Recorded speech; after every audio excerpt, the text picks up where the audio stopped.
Welcome to MADJE classes. This is the second lecture of chapter 1 class 12 chemistry name solid state. Okay.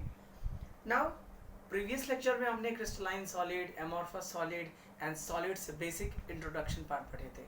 Here we will start from the classification of crystalline solid. Crystalline solid का further classification भी है. ठीक है. So now we will start from classification of crystalline solid. Okay, so on the basis of nature of particle and the binding force, that is force of attraction, इस दो factor के basis पे the crystalline solid is further divided into 4 category. ठीक है, 4 type के further division है crystalline solid के. किसके बेसिस पे? On the basis of nature of particle and on the basis of the binding force, यानी मॉलिक्यूल्स के बीच जो फोर्स ऑफ अट्रैक्शन लग रहा है उसके बेसिस पे क्रिस्टलाइन सॉलिड के 4 टाइप का होता है. दैट इज 4 टाइप में कौन कौन से आएंगे? जैसे पहला आपका है the first one is covalent solid है, molecular solid, ionic solid, metallic solid. So कि मॉलिक्यूलर सॉलिड, ठीक है. वैसे सेकेंड है that is ionic solid. Third one metallic solid and fourth one is that is called covalent solid. Covalent solid, okay, covalent solid. ये 4 classification है किसका? Crystalline solid का, on the basis of nature of particle and the binding force that held between the particles of the constituent particle of the solid. Now further अब इसको detail में पढ़ेंगे हम कि मॉलिक्यूलर सॉलिड के भी 3 फर्दर कैटेगरी होते हैं. मॉलिक्यूलर सॉलिड का भी फर्दर 3 क्लासिफिकेशन होता है. दैट इज पहले को बोलते हैं हम जैसे non polar molecular solid. Okay, इस सब के डिटेल में हम पढ़ेंगे. Another one is polar molecular solid and third one is hydrogen bonded molecular solid.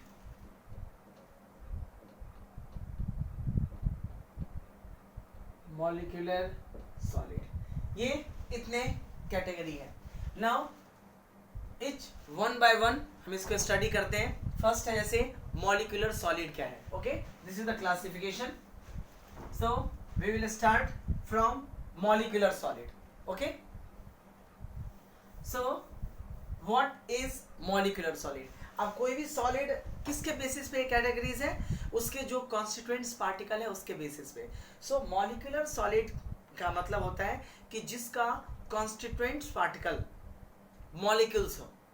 ठीक है, मॉलिक्यूल से मिलके जो सॉलिड बना हुआ हो. ठीक है, सो मॉलिक्यूलर सॉलिड के रिगार्डिंग बात करो. सो कॉन्स्टिट्यूएंट्स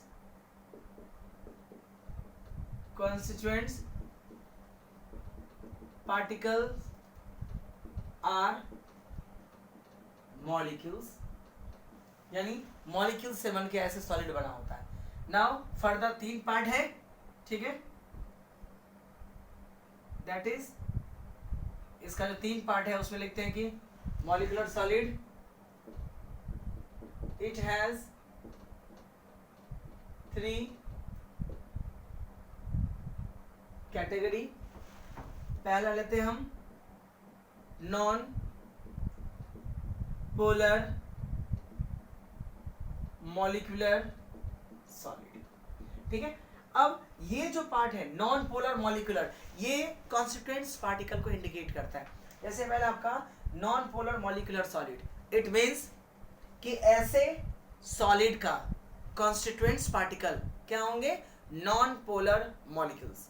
नॉन पोलर मॉलिक्यूल्स का मतलब ऐसा मॉलिक्यूल्स जो जनरली पोलराइज नहीं होता है। पोलराइज होने का मतलब होता है टूट करके एक पॉजिटिव और एक निगेटिव में कन्वर्ट हो जाना। फॉर एग्जांपल H2, H2 क्या आपका मॉलिक्यूल्स है, ठीक है। अब H2 टूटेगा तो एक पे H प्लस और एक पे H माइनस नहीं आएगा, इसलिए ये नॉन पोलर है।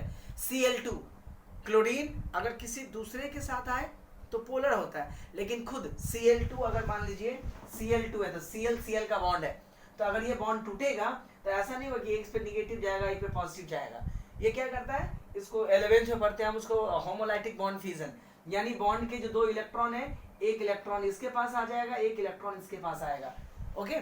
तो निगेटिव और या पॉजिटिव चार्ज जनरेट नहीं होता है। तो नॉन पोलर मॉलिक्यूल्स का मतलब होता है ऐसा मॉलिक्यूल्स जो आपका पोलराइज नहीं होता है, ठीक है। सो इसके रिगार्डिंग क्या फैक्ट्स होंगे, पहला कि कॉन्स्टिट्यूएंट्स पार्टिकल क्या होंगे, non polar molecules, constituents particle are non polar molecules, example Cl2, H2, okay, N2, O2, ये सारे के सारे मतलब हुआ कि नॉन पोलर इन नेचर में होना चाहिए आपका, ठीक है। आयोडीन के केस में हो रहा है I2, ठीक है, ये सब नॉन पोलर है। और non polar atom, non polar atom का मतलब होता है ऐसा एटम जो पोलराइज नहीं हो सकता, मतलब वो जैसे इनर्ट गैस है, इनर्ट गैस जनरली पोलराइज नहीं होता है। तो इसकी एग्जांपल की बात करो तो जैसे आर्गन, ठीक है, नियॉन, हीलियम, ये भी नॉन पोलर नेचर में है। यानी जो भी नॉन पोलर नेचर का होता है वो जिस सॉलिड का फॉर्मेशन करता है उसको हम बोलते हैं non polar solid, okay. Now non polar है मतलब पोल्स जनरेट नहीं हो रहा है, और पोल्स जनरेट नहीं हो रहा है इसका मतलब हुआ कि that is the bad conductor of electricity. जब चार्ज ही नहीं फॉर्मेशन होगा तो फिर करंट को कैरी कौन करेगा। So non polar solid is a bad conductor और नॉन कंडक्टर ऑफ इलेक्ट्रिसिटी, ठीक है। So it is bad conductor of electricity. ये नेचर में सॉफ्ट होता है, it is soft solid.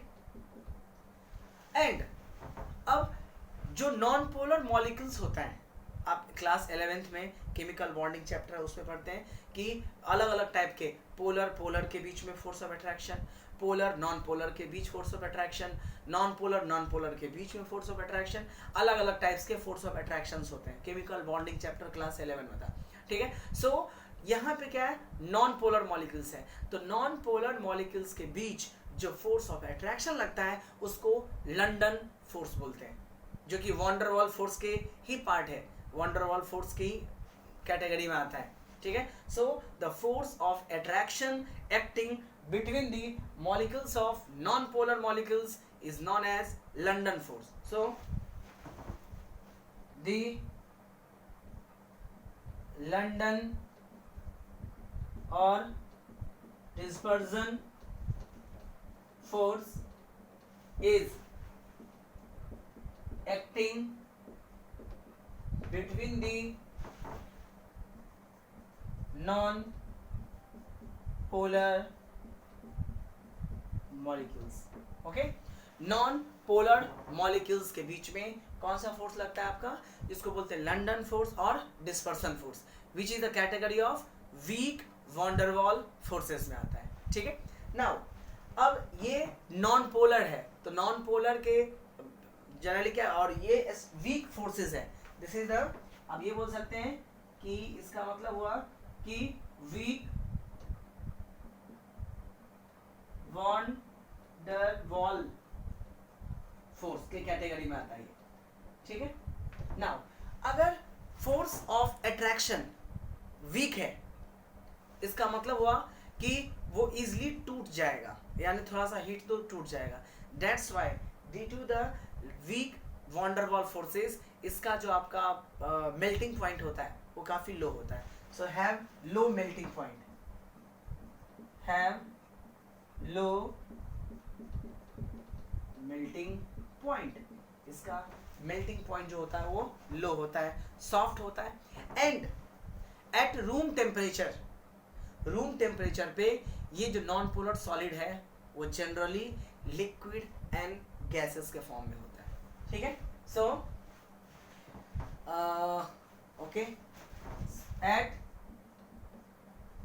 Room temperature and pressure it is in liquid or gaseous state।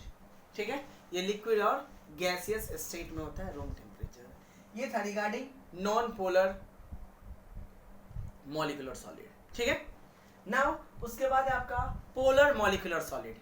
तो जैसे कि इसमें कॉन्स्टिट्यूएंट्स पार्टिकल क्या था, non polar molecules. Polar molecules में क्या होंगे, जो पोलर मॉलिक्यूलर सॉलिड में जो कॉन्स्टिट्यूएंट्स पार्टिकल होंगे वो आपका पोलराइज हो जाएगा। जैसे मान लीजिए आप बात करते हैं HCl का, तो क्लोरीन पे नेगेटिव चार्ज, हाइड्रोजन पे पॉजिटिव चार्ज, CO2 का, SO2 का, यानी जो पोलराइज हो जाए ऐसे मॉलिक्यूल्स पोलर मॉलिक्यूलर सॉलिड का फॉर्मेशन करता है। Okay, so will second, that is अगर हम दूसरी की बात करो तो polar molecular solid. Polar molecular solid में देखिए कुछ चीजें सिमिलरिटी होती है। पोलर मॉलिक्यूलर सॉलिड में कॉन्स्टिट्यूएंट्स पार्टिकल कैसे होंगे, polar. So constituents particle are polar molecules, और पोलर मॉलिक्यूल्स में कौन कौन से आएंगे, एग्जाम्पल के वजह ये हो गया आपका, molecules are polar molecules, example HCl, HCl हो गया, CO2, SO2। ठीक है, CO2, SO2 ये सब क्या है, पोलर मॉलिक्यूल्स है। अब पोलर मॉलिक्यूल्स के बीच जो फोर्स ऑफ अट्रैक्शन लगता है वो डाइपोल डाइपोल फोर्स लगता है। ठीक है, एंड डाइपोल डाइपोल फोर्स जो होता है वो आपके लंडन फोर्स से स्ट्रांग होता है। यानी ये बोल सकते हैं कि पोलर मॉलिक्यूलर सॉलिड के मॉलिक्यूल्स के बीच जो फोर्स ऑफ अट्रैक्शन होता है वो नॉन पोलर मॉलिक्यूलर सॉलिड के मॉलिक्यूल्स के बीच जो फोर्स ऑफ अट्रैक्शन होता है उससे ज़्यादा स्ट्रांग होता है। सो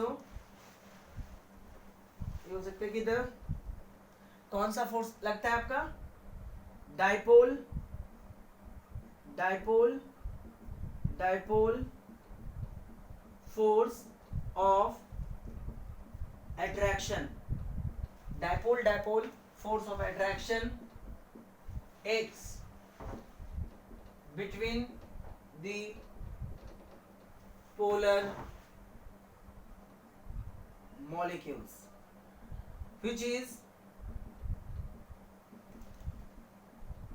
stronger than किसके, stronger than जो आपके नॉन पोलर मॉलिक्यूल्स में काम कर रहे हैं, stronger than the forces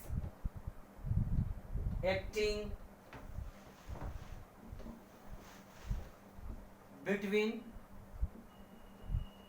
non polar molecular solid. ठीक है, नॉन पोलर मॉलिक्यूलर सॉलिड के बीच में जो काम करता है एग्जैक्टली वही रहता है। ये सॉलिड भी सॉफ्ट होता है and non conductor of electricity होता है। Okay, it is soft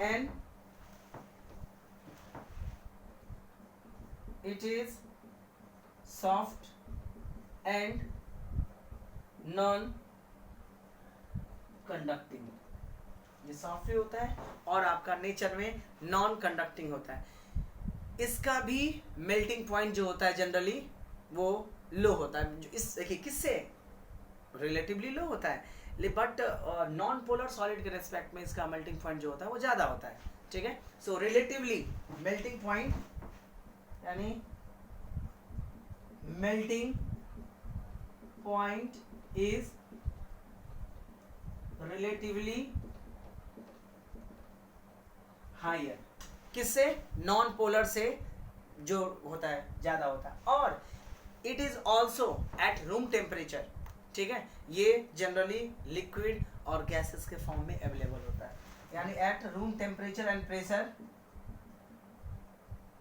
eight room temperature and pressure it is in liquid and gaseous state, ठीक है, लिक्विड और गैसियस स्टेट में अवेलेबल होता है। So this is the what, polar molecular solid. अब आते हैं हाइड्रोजन बॉन्डेड मॉलिक्यूल्स। तो नाम से क्लियर है कि ये ऐसा मॉलिक्यूलर सॉलिड जिसमें मॉलिक्यूल्स के बीच हाइड्रोजन बॉन्डेड हो, हाइड्रोजन बॉन्डिंग हो। और आपको पता है हाइड्रोजन बॉन्डिंग किसके बीच बनता है, हाइड्रोजन बॉन्ड के लिए हाइड्रोजन जरूरी है, और उसके अलावे 3 एटम्स कंपलसरी होता है, यानी मतलब उस तीनों के साथ ही बना सकता है। फोन यानी F for fluorine, O for oxygen, N for nitrogen, यानी फ्लोरीन हाइड्रोजन हाइड्रोजन बॉन्ड बना सकता है, ऑक्सीजन हाइड्रोजन हाइड्रोजन बॉन्ड बना सकता है, and nitrogen hydrogen hydrogen bond बना सकता है। यानी ये तीन ही मॉलिक्यूल्स जो होते हैं, तीन ही एटम्स होते हैं, वो हाइड्रोजन के साथ हाइड्रोजन बॉन्ड का फॉर्मेशन करता है, ठीक है, जो ऑलरेडी आप लोग उसमें पढ़ रखा है कि इंट्रामॉलिक्यूलर हाइड्रोजन बॉन्डिंग होता है, आपका इंटरमॉलिक्यूलर हाइड्रोजन बॉन्डिंग होता है। ओके, नाउ हम इसके तीसरे पार्ट के पढ़ते हैं कि हाइड्रोजन बॉन्डेड मॉलिक्यूल्स, ठीक है। Third one is hydrogen bonded molecules. इसका कॉन्स्टिट्यूएंट्स एलिमेंट क्या होगा, मतलब तो constituents elements are the molecules in which hydrogen bond is present, जिसमें हाइड्रोजन बॉन्ड प्रेजेंट होता है। रेदर देन लिखने का स्टेप में समझा देता हूं आपको कि वो पॉइंट ही हो गया, हाइड्रोजन बॉन्ड जिस मॉलिक्यूल्स में अवेलेबल है वो मॉलिक्यूल्स आपका हाइड्रोजन बॉन्डेड मॉलिक्यूलर सॉलिड का फॉर्मेशन करता है, मॉलिक्यूलर सॉलिड। ओके, नाउ जो आपका हाइड्रोजन बॉन्ड था वो किसके किसके बीच बनता है, यानी जिस हाइड्रोजन हो एंड F और O और N, नाइट्रोजन में से कोई सा भी हो, यानी हाइड्रोजन बॉन्डेड मॉलिक्यूल्स में ये पार्ट तो पक्के से होगा क्योंकि बॉन्ड ही बना हुआ, ठीक है। नाउ हाइड्रोजन बॉन्ड जो होता है वो आपके पिछले जो 2 बॉन्ड पढ़ा आपने, dipole dipole interaction and London force, उससे ज़्यादा स्ट्रांग होता है। अब ये स्ट्रॉन्गर फोर्स है, यानी फोर्स ऑफ एक्सट्रैक्शन हाई है, तो मॉलिक्यूल्स इसमें भी फ्री नहीं होंगे, so that's why it is also known conducting in nature, यानी ये करंट को कंडक्ट नहीं करता है, ठीक है। नाउ लेकिन ये वोलाटाइल होता है, ये ऐसा सॉलिड है जो वोलाटाइल होता है, यानी हीट दोगे तो वो वेपर्स में आपको कन्वर्ट हो जाएगा, सॉफ्ट होता है, and room temperature and pressure पे जो है वो जनरली सॉलिड स्टेट और लिक्विड स्टेट में अवेलेबल होता है। एग्जाम्पल की बात करो तो अमोनिया, NH3, H2O, ये सब कुछ हाइड्रोजन बॉन्डेड मॉलिक्यूल्स होते हैं, ठीक है। तो हाइड्रोजन बॉन्डेड जो मॉलिक्यूल्स होता है उसकी जो आपका बॉन्ड क्या है, स्ट्रांग है, तो बॉन्ड स्ट्रांग होगा तो नॉन कंडक्टिंग नेचर ज़्यादा होगा, क्योंकि मॉलिक्यूल्स टूटेगा ही नहीं, अवेलेबल ही नहीं रहेगा करंट कैरी करने के लिए। ओके, तो ये था आपका हाइड्रोजन बॉन्डेड मॉलिक्यूल्स। ओवरऑल ये तीनों के तीनों मॉलिक्यूल्स नॉन कंडक्टिंग है, तीनों के तीनों मॉलिक्यूल्स जनरली लिक्विड और गैसियस और सॉलिड स्टेट में अवेलेबल होता है, ठीक है। इसमें तीनों में अलग अलग टाइप के फोर्स काम करता है। नॉन पोलर में लंडन फोर्स काम करता है, पोलर में आपका डाइपोल डाइपोल इंटरेक्शन काम करता है, एंड थर्ड वन में हाइड्रोजन बॉन्डेड में हाइड्रोजन बॉन्डिंग यानी हाइड्रोजन बॉन्ड फोर्स काम करता है। ओके, सो ये था आपका 3 मॉलिक्यूलर सॉलिड का पार्ट, ठीक है। मॉलिक्यूलर सॉलिड के बाद दूसरा हमने पढ़ा आयनिक सॉलिड, ठीक है। अभी तो मॉलिक्यूलर सॉलिड का ही पार्ट पढ़ रहे थे, अब पढ़ते हैं हम दूसरा, दैट इज आयोनिक सॉलिड। नाम से ही क्लियर है, ऐसा सॉलिड जिसका कॉन्स्टिट्यूएंट्स एलिमेंट यानी कॉन्स्टिट्यूएंट्स पार्टिकल आयनिक हो, यानी पॉजिटिव और निगेटिव आयंस का फॉर्मेशन हो, पॉजिटिव और निगेटिव पार्ट हो, ठीक है। फिर है कि पॉजिटिव और निगेटिव ये क्या है, चार्ज है, तो चार्जेस के बीच कौन सा फोर्स लगता है, इलेक्ट्रोस्टैटिक फोर्स लगता है। ठीक है, तो पहला पार्ट क्या हो गया, कॉन्स्टिट्यूएंट्स एलिमेंट क्या होगा आपका, दैट इज आयंस, पॉजिटिव और निगेटिव। सेकेंड चीज है कि पॉजिटिव और निगेटिव ये जो चार्जेस हैं उसके बीच कौन सा फोर्स काम करता है, इलेक्ट्रोस्टैटिक फोर्स काम करता है। इसका मतलब हुआ कि आयनिक सॉलिड में पार्टिकल्स के बीच इलेक्ट्रोस्टैटिक फोर्स एक्ट करेगा। ठीक है, नाउ ये जो आयनिक सॉलिड होता है वो हार्ड होता है एंड ब्रिटल होता है। हार्ड एंड हार्ड का मतलब समझते हैं, ब्रिटल का मतलब होता है जो थोड़ा सा भी स्ट्रेस लगाओ तो टूट जाए। So ionic solid is hard and brittle. And ionic solid के में जो मॉलिक्यूल्स है, जो आयंस है, उसके बीच इलेक्ट्रोस्टैटिक फोर्स ऑफ अट्रैक्शन लगता है, और इलेक्ट्रोस्टैटिक फोर्स ऑफ अट्रैक्शन जो होता है वो आपका स्ट्रांग होता है। अब इलेक्ट्रोस्टैटिक फोर्स ऑफ अट्रैक्शन अगर स्ट्रांग है तो उसको जब हीट देंगे तो वो बॉन्ड इतना इजीली टूटेगा नहीं। इट मीन्स कि इसका melting point and boiling point बहुत हाई होता है, मॉलिक्यूलर सॉलिड से तो काफ़ी ज़्यादा होता है। क्यों? क्योंकि उसमें वीक वॉन्डर वॉल फोर्सेस लग रहे थे। ओके, बट जबकि जो आपका आयनिक सॉलिड है उसमें आपका इलेक्ट्रोस्टैटिक फोर्स ऑफ अट्रैक्शन लगता है। ठीक है, जो आपने फिजिक्स में पहले चैप्टर में पढ़ रखा है, electrostatic force of attraction. Now electrostatic force of attraction के कारण से वो बॉन्डेड होता है इन सॉलिड स्टेट। मतलब हुआ कि अगर आयनिक सॉलिड अगर सॉलिड स्टेट में है तो वो नॉन कंडक्टर होगा। ठीक है, क्योंकि आयंस जो होंगे वो बॉन्डेड होगा, वो फ्री नहीं होगा घूमने के लिए। So ionic solid is non conducting in nature when in solid state. But अगर ये मोल्टेन स्टेट में हुआ या गैसियस स्टेट में हुआ तो आयंस क्या हो जाएंगे, फ्री हो जाएंगे, यानी चार्जेस फ्री हो जाएंगे। और अगर चार्ज फ्री हो गया तो ऑब्वियस सी बात है कि वो करंट कैरी करेगा। इसका मतलब हुआ कि जो आयनिक सॉलिड है वो मोल्टेन स्टेट में, दैट इज लिक्विड स्टेट में, that is a good conductor of electricity. ठीक है, एग्जाम्पल की बात करो आयनिक सॉलिड का, NaCl जो सॉल्ट हम यूज करते हैं, KCl, ठीक है, उसके अलावा calcium chloride that is CaCl2। ठीक है, ये सब कुछ आयनिक सॉलिड का एग्जाम्पल है। इन शॉर्ट में ये बोले कि आयनिक सॉलिड जो होता है वो आपका strong electrostatic force of attraction लगता है, आपके आयन से मिलके बने होते हैं, आपका जो हार्ड एंड ब्रिटल होता है, सॉलिड स्टेट में नॉन कंडक्टिंग होता है, मोल्टेन स्टेट में आयंस फ्री होने के कारण से ये कंडक्ट कर सकता है, स्ट्रॉन्ग फोर्स ऑफ अट्रैक्शन के कारण से इसका मेल्टिंग एंड बॉइलिंग पॉइंट जो होता है वो आपका काफ़ी हाई होता है। ठीक है, this is the ionic solid. Now अब आते हैं मेटालिक सॉलिड। ठीक है, थर्ड है आपका दैट इज मेटालिक सॉलिड।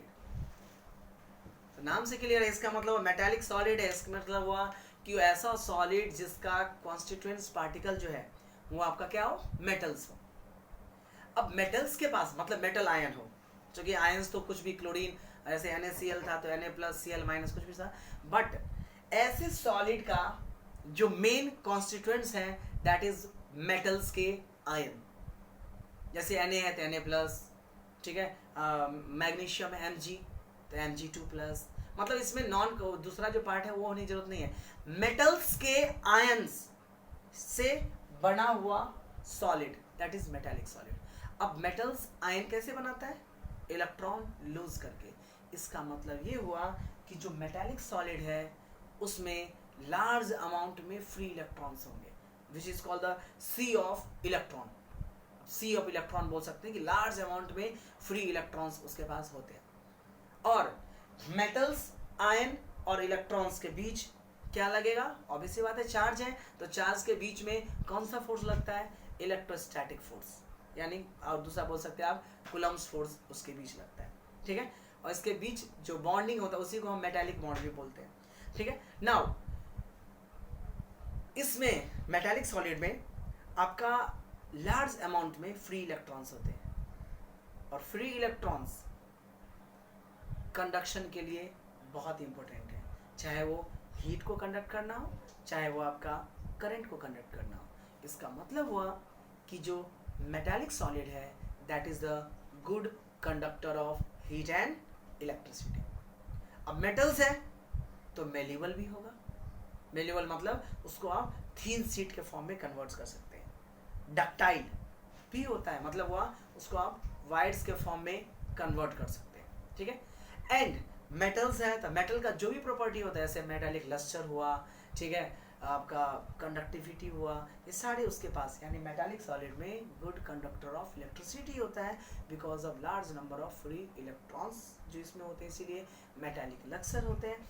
और मेटालिक सॉलिड का एग्जांपल सारे मेटल्स है। आयरन मेटालिक सॉलिड है, कॉपर, एल्युमिनियम, ये सारे के सारे मेटालिक सॉलिड में आता है, ठीक है। तो ये था आपका third category, that is metallic solid. Now fourth is covalent. Covalent का एक दूसरा नाम भी है, कोवलेंट और network solid. Okay, covalent solid again नाम से क्लियर है कि ऐसा सॉलिड जिसके कॉन्स्टिट्यूएंट्स पार्टिकल के बीच कोवलेंट बॉन्ड हो, ठीक है। और कोवलेंट बॉन्ड कैसे बनता है? With the help of sharing, ठीक है। So the constituents particle of such type of solid is a molecules which possess a strong covalent bond, ठीक है। एंड ये भी जो कोवलेंट होता है ये भी ब्रिटल होता है, यानी थोड़ा सा भी आप उसको टच करो, उसको मतलब मूव करोगे तो वो टूट जाएगा। स्ट्रांग तो होता ही है, कोवलेंट सॉलिड जो होता है वो जनरली स्ट्रांग होता है, बट ब्रिटल होता है, अगर ज़्यादा फोर्स लगा सीधे टूट जाएगा। नाउ इसका भी मेल्टिंग पॉइंट बहुत हाई होता है, ठीक है। और ये कोवलेंट बॉन्ड से बंधा रहता है मॉलिक्यूल्स, तो फ्री हो नहीं पाएगा, that's why it is electrically insulator होता है, ठीक है। यानी जो कोवलेंट नेटवर्क कोवलेंट सॉलिड है उसके मॉलिक्यूल्स कोवलेंट बॉन्ड से बंधा होगा, ये स्ट्रांग होता है, ब्रिटल होता है, ड्यू टू स्ट्रांग बॉन्ड के कारण से इसके मॉलिक्यूल्स फ्री नहीं होते हैं, so it is a bad conductor of heat and electricity, ठीक है।